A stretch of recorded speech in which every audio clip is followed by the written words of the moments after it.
when God gets drunk. Our guy and Joe Michael tried to get God to go on the wagon. Each time you get sloshed, there are more people climbing up their own assholes because you think they look funny like that, and then you drop cathedrals on their baseball caps and kick them into the middle of next week. There have been complaints from the middle of next week. Just because you can do anything doesn't mean you can do anything. Does so. God wasn't paying much attention. He had a first-class hangover, special delivery from hell, remorse guaranteed. God doesn't do remorse. He decided what he really needed was another drink. There was another bottle on his desk. There always was. God pointed at it to come closer. He was a little unsteady on his feet. No, Michael reached out a hand. He didn't quite touch God's sleeve.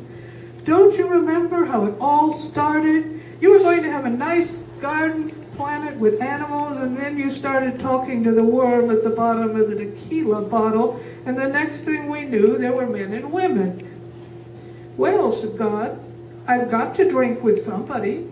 Man, drink. You could stop, Michael suggested. You can do anything. You just said I couldn't, God pointed out. Then he laughed. You never really looked at my world. Yes, it's a mess. It's a beautiful mess. I'm just not a tidy God.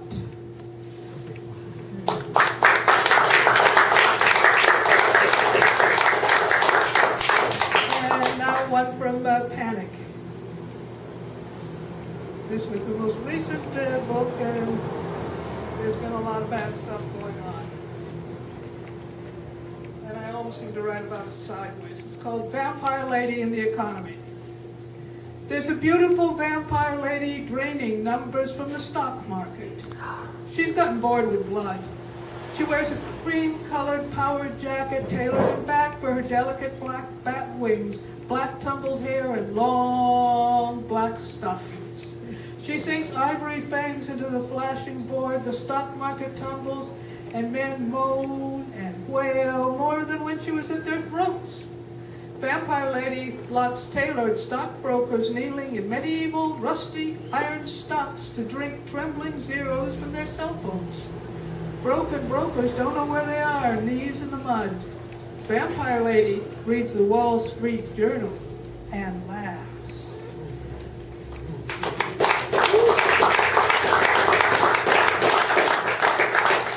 Okay.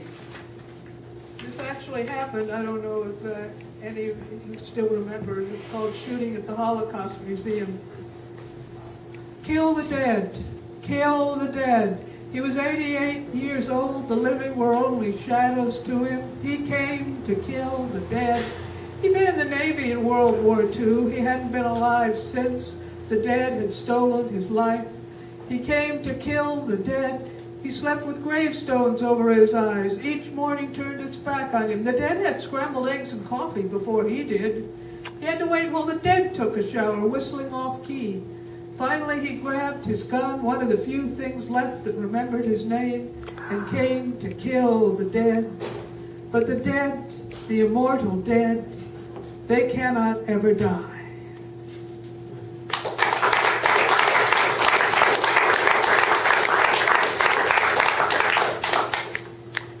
From the other book,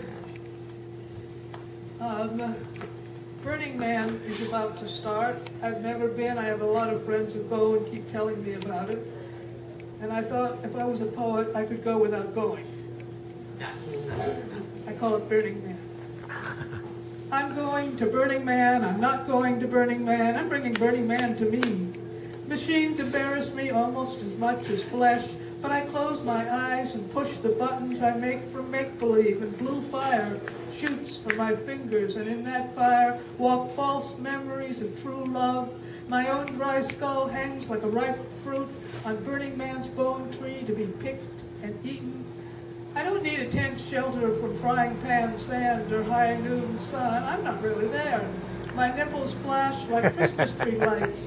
Around me, neon tubing cartoons of the Kama Sutra ride on bicycles at night, blowing kazoos or singing opera, toothpaste commercials. Amazing Grace. I'm bringing Burning Man to me. Fire is the belly button of the world. We were born from fire. A tribe of techno-shamans, children playing with matches, lovers riding lightning at each other, skin flashing like a fireworks display. We burn the sky, Prometheus's groupies, and always some groupies for his vulture. The only proof I have that what they do isn't magic is they can't wait to tell me how it works. I can't understand and don't care. My Burning Man is magic because it's mine. The arms that aren't holding me hold on forever. I don't have to hoard supplies of bottled water. I can stop any time and fill a glass from the kitchen. I don't feel the stars' cold nails crucifying me all night through a sleeping bag with no protection from the wind off my own grave. Or do I? I'm bringing Burning Man to me. A Buddhist monk burns himself for justice. The giant wooden figure at the end of Burning Man burns for freedom. Until the two are one, all our words are ashes. The Buddhist monk dies in fire. The chanting crowd at Burning Man sets everything on fire looking for life. Holograms, grand pianos, towering carved condoms, sculptures made of hubcaps, grandfather clocks, and rubber dinosaurs. Life must be around here somewhere. We've all heard of it. Even I have heard of life. I'm bringing Burning Man to me, laughing, weeping, almost spraining the mind's muscle. We use gold and red paint to paint a soul on our naked bodies. Druids use blue paint for pride in war. And at Burning Man, the war is with God. Sparks fly upwards. Will one spark catch in God's long white beard? Just one. And before God blows us out like candles on a birthday cake, is there time to make a wish?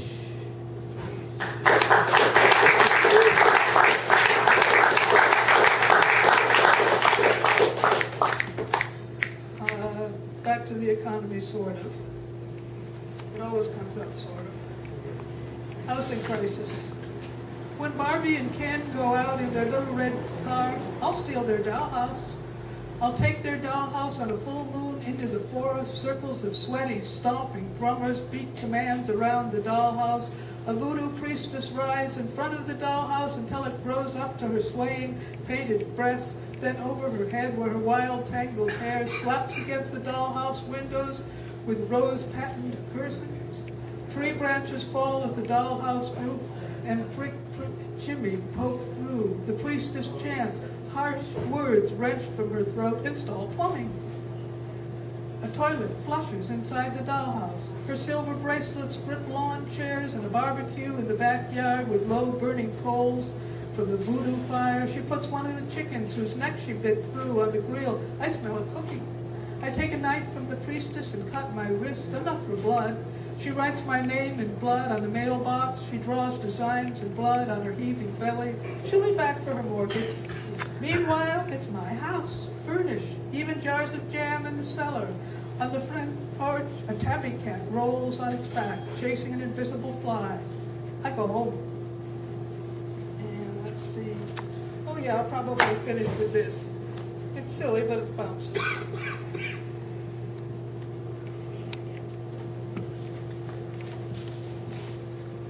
Bye-bye money. Let's cook the piggy bank for dinner. Roast ham, pork chops, the piggy bank surrounded by parsley with an apple in its mouth. Get a Kleenex box of dollar bills to blow your nose. That's all they're good for. A businessman builds a house of plastic credit cards, but it falls down when he breathes on it just before he moves in. Beautiful young women selling laundry soap and toothpaste on TV flicker transparent, tasteful, smiling skeletons. Hold up the product and speak caressingly. Money shed its skins and left them behind. Bills that bill and coo. Even Christmas stockings get cold feet. Even the pink-spangled tooth fairy is keeping her quarter.